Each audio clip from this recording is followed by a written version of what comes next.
आज की हम यूरोप में राष्ट्रवाद का उदय चैप्टर स्टार्ट करेंगे, इतिहास का पहला चैप्टर। तो इसमें हम कुछ नए शब्दों से परिचित होंगे, कुछ नए शब्दों के अर्थों को जानेंगे। तो ध्यान से सुनेंगे। जो चैप्टर की स्टार्टिंग है, स्टार्टिंग में एक चित्र दिखाया गया है। ये चित्र 1848 में फ्रांसीसी कलाकार फ्रेडरिक सारियो ने बनाया था। उसने अपने 4 चित्रों की एक श्रृंखला बनाई थी। माध्यम से उसने अपनी कल्पना को इन चित्रों पर उतारा था। जो उसने एक अपने सपनों का संसार बनाया था इस चित्र के माध्यम से, इन 4 चित्रों के माध्यम से, जो कि जनतांत्रिक और सामाजिक गणतंत्रों से मिलकर बना था। तो इस चित्र में आप देखेंगे तो एक मूर्ति बनाई गई है, जिसको कि उस समय स्वतंत्रता की महिला का रूप प्रदान किया गया है, जिसके एक हाथ में ज्ञान की मशाल है तो दूसरे हाथ में मानव के अधिकारों का घोषणा पत्र है। और देखेंगे इसके सामने बहुत सारे अमेरिका और यूरोप के लोग खड़े हैं, जो कि हर आयु वर्ग के हैं, महिला पुरुष दोनों हैं, जो कि अपने अधिकारों की मांग के लिए या अपनी स्वतंत्रता के लिए उस प्रतिमा की वंदना कर रहे हैं। अगर आप इस चित्र में ध्यान से देखेंगे तो नीचे कुछ टुकड़े दिखाए गए हैं। ये निरंकुश संस्थानों के टुकड़े हैं, जहां से राजा या कोई अन्य राज्य उन पर क्या कर रहा था, निरंकुश शासन कर रहा था।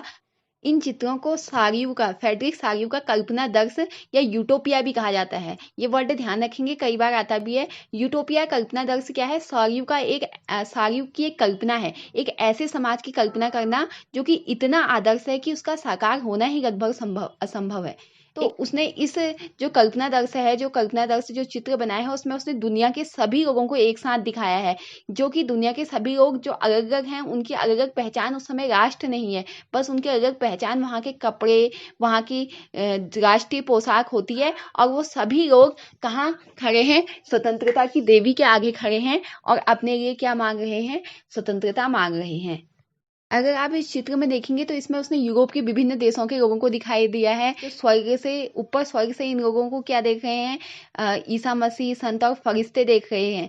तो उसने क्या किया है, इस चित्र को, फ्रेडरिक सारियो ने इस चित्र के माध्यम से दुनिया के सभी राष्ट्रों के बीच भाईचारे का प्रतीक दिखाया है, जो सभी लोग अपने लिए स्वतंत्रता की मांग कर रहे हैं और सब साथ में एक स्वतंत्रता की प्रतिमा से, एक स्वतंत्रता की देवी से अपने लिए स्वतंत्रता मांग रहे हैं।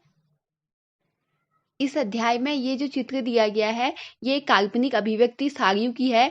और 19वीं सदी के दौरान ये मानसिक सोच, ये अभिव्यक्तियां ऐसी उभरी, ऐसी लगातार एक के बाद एक ऐसे आई कि इन्होंने उस समय जो यूरोप की स्थिति थी, उस समय जो यूरोप में बहुराष्ट्रीय वंशज लोग शासन कर रहे थे, उनको हटाकर उनके स्थानों पर बहुत सारे राष्ट्र राज्य बना दिए, बहुत सारे स्वतंत्र राज्य बना दिए। तो यूरोप में किस प्रकार बहुत सारे स्वतंत्र राज्य बने, जो राष्ट्र राज्य जिनमें पहले कोई वंश शासन करता था, कोई शासक शासन करता था, वहां से धीरे धीरे कैसे राष्ट्र राज्यों का उदय हुआ, कैसे राष्ट्रवाद अस्तित्व में आया, ये हम इस चैप्टर में जानेंगे। सबसे पहले चैप्टर की शुरुआत राष्ट्रवाद की परिभाषा से करेंगे, राष्ट्रवाद को समझेंगे। राष्ट्रवाद उस विचारधारा को कहते हैं जो किसी भी राष्ट्र के सदस्यों में, वहां के नागरिकों में एक साझा पहचान को बढ़ावा देती है, एक साझा पहचान उत्पन्न करती है। राष्ट्रवाद की भावनाओं को उत्पन्न करने के या बढ़ाने के कई प्रतीकों का इस्तेमाल किया जाता है, जैसे राष्ट्रीय ध्वज, राष्ट्रीय प्रतीक, राष्ट्रगान। ये सब चीजें राष्ट्रवाद की भावना को बढ़ावा देती हैं, यानी कि उस राष्ट्र के सभी नागरिकों को आपस में जोड़ती हैं। अब यूरोप में राष्ट्रवाद का उदय देखेंगे। आज के यूरोपीय राष्ट्र जैसे हमें दिखाई देते हैं, वो 19वीं सदी तक नहीं थे। 19वीं सदी के मध्य तक यूरोप कई क्षेत्रों में बटा हुआ था, जिन पर अलग अलग वंश के या अलग अलग जो शासक थे वो राज्य करते थे, शासन करते थे। उस जमाने में राजतंत्र ही होता था और राजतंत्र का ही हर जगह राजतंत्र ही राज्य करता था।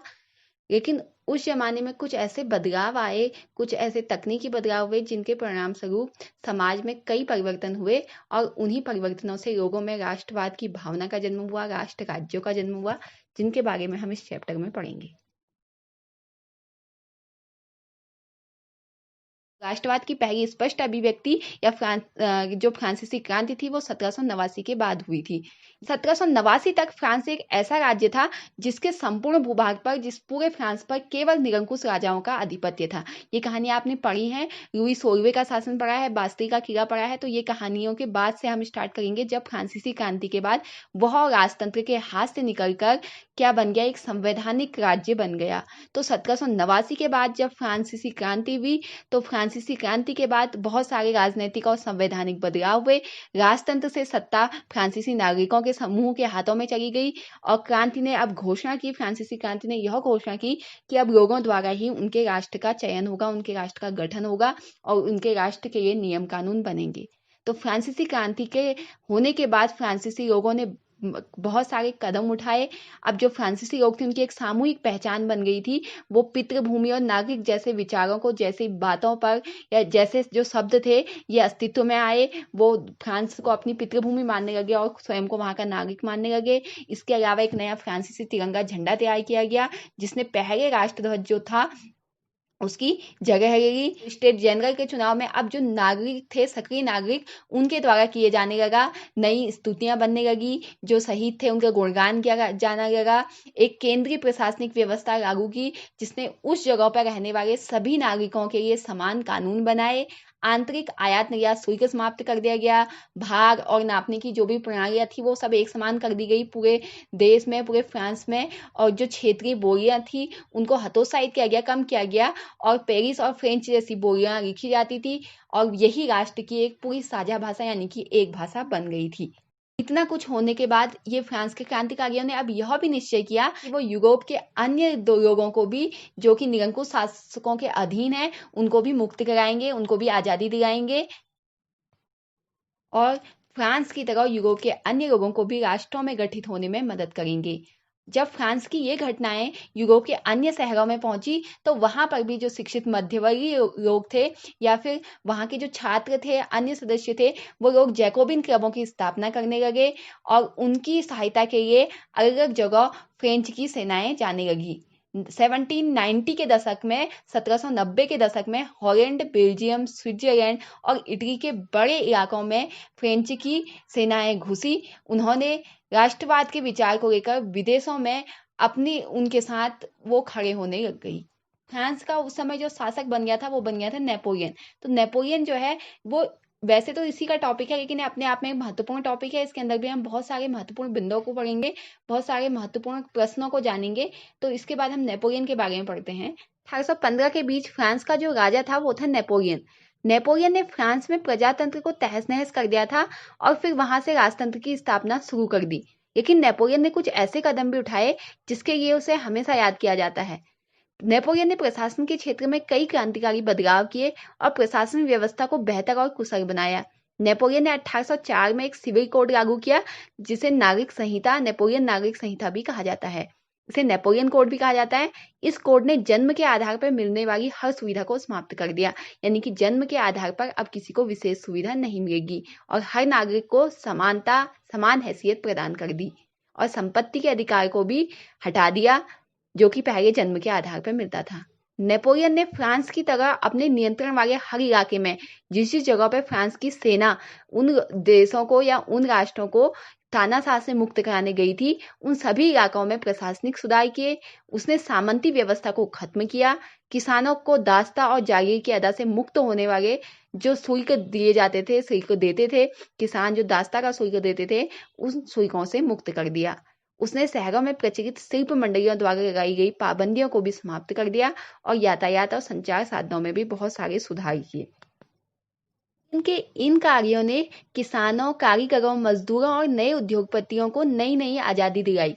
उद्योगपतियों और खासतौर पर सामान बनाने वाले लघु उत्पादक यह समझने लगे कि जो अब एक समान कानून नेपोलियन द्वारा चलाया गया है या बनाया गया है, वो मानक में हो, भार या नाप हो या एक राष्ट्रीय मुद्रा से इस इलाके से दूसरे इलाके में अब वो वस्तु और पूंजी के आवागमन में आसानी से वस्तु और पूंजी का आवागमन कर सकते हैं।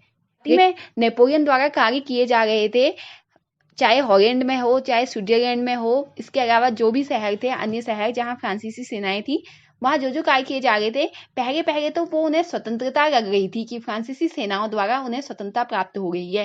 लेकिन धीरे धीरे जब प्रशासनिक व्यवस्थाएं बहुत ज्यादा मजबूत होने लगी, तो अब वे समझ गए कि ये प्रशासनिक जो व्यवस्थाएं हैं ये केवल आजादी नहीं है, बल्कि ये सामाजिक आजादी है, राजनीतिक परतंत्रता की ओर ये हमें खींच रही है, यानी कि हमें राजनीतिक रूप से फ्रांस का या नेपोलियन का गुलाम बना रही है। क्रांति से पहले की स्थिति अगर देखें तो 18वीं सदी के मध्यकाल में यूरोप में वैसे राष्ट्र नहीं हुआ करते थे जैसे कि आज राष्ट्र होते हैं या आज स्वतंत्र देश होते हैं। जो वर्तमान में जर्मनी है, इटली है, स्विट्जरलैंड है, या कई ये जो राज्य थे, ये जो देश थे, ये कई सूबों में, प्रांतों में और साम्राज्यों में बटे हुए थे। हर शासक अपने आप में स्वतंत्र हुआ करता था। पूर्वी और मध्य यूरोप में कई शक्तिशाली राजा थे जिनके अधीन विभिन्न प्रकार के लोग थे, विभिन्न प्रकार के प्रांत थे, और इन लोगों की कोई साझा पहचान नहीं थी। ये केवल जिस शासक के अधीन थे उन्हीं शासक के द्वारा या उन्हीं शासकों के द्वारा इनकी पहचान होती थी। यानी कि ऐसी स्थिति में राजनीतिक एकता को आसानी से बढ़ावा नहीं मिलने वाला था, क्योंकि ये लोग अपने को पहचानते केवल किस रूप में थे, किसी खास शासक के प्रति समर्पण की भावना या जिस शासक का उनके ऊपर राज्य होता था। तो इस तरह के अनेक समूहों को आसानी से बांधने वाला तत्व जो था वो केवल वो सम्राट था। तो ऐसी स्थिति में राष्ट्र राज्य और राष्ट्रवाद की कल्पना कैसे अस्तित्व में आई?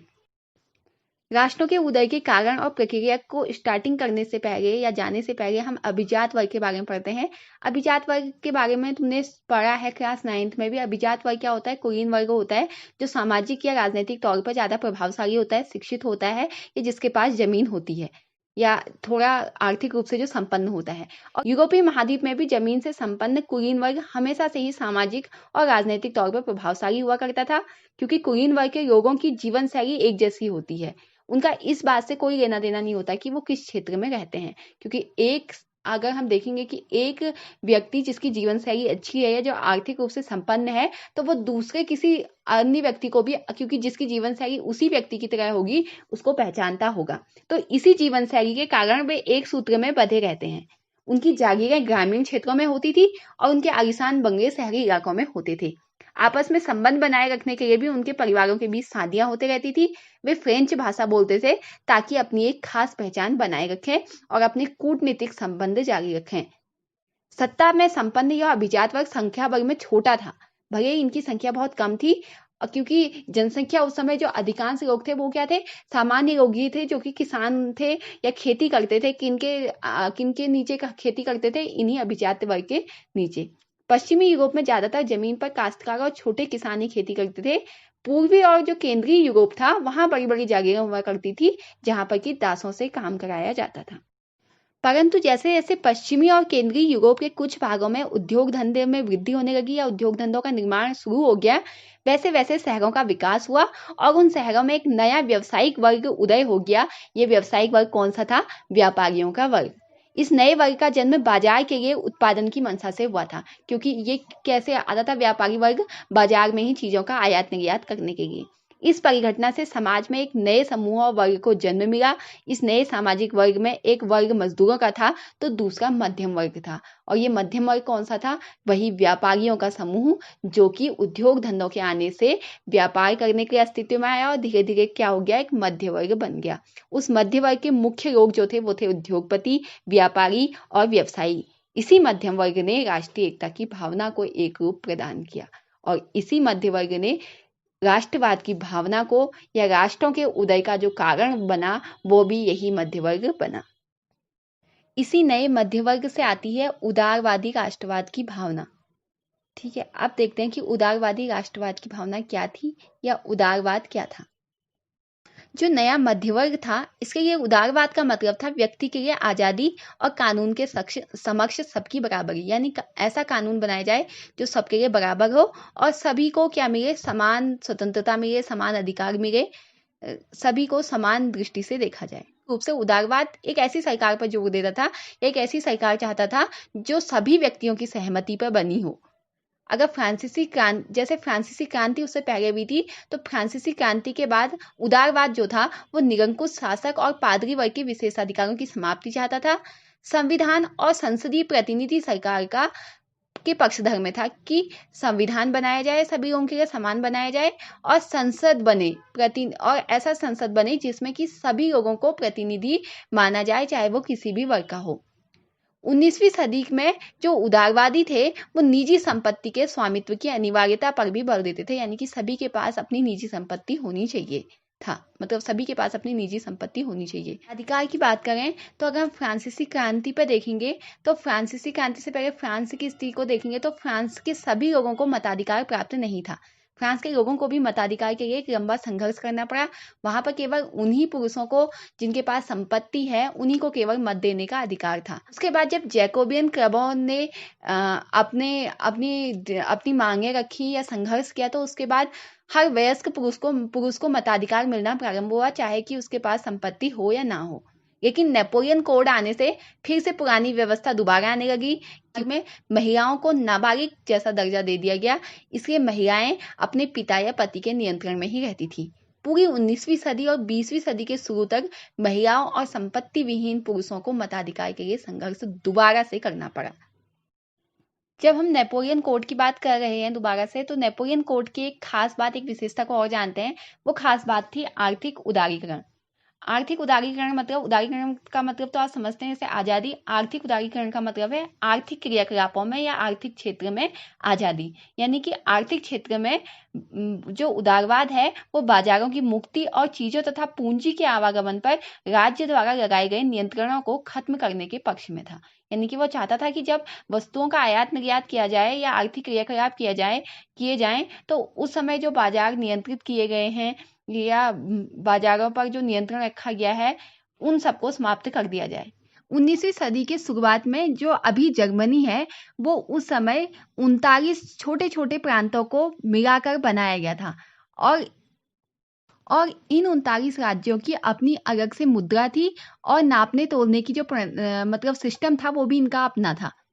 1833 में अगर कोई हेम्सबर्ग से न्यूरेमबर्ग जाकर अपना माल बेचता था या अपना सामान बेचता था तो उस व्यापारी को 11 जगहों पर सीमा शुल्क देना पड़ता था। यानी कि उसके बीच में 11 अगर छोटे छोटे प्रदेश आ गए हैं तो उसको उन 11 प्रदेशों में सीमा शुल्क देकर तब अपना सामान अगले उस राज्य में बेचना पड़ेगा या उस प्रांत में बेचना पड़ेगा जहां उसे बेचना है। और यह शुल्क हर बार 5% होता था। जो पैसा होता था या शुल्क होता था वो वस्तुओं का वजन और आकार के अनुसार लगाए जाते थे।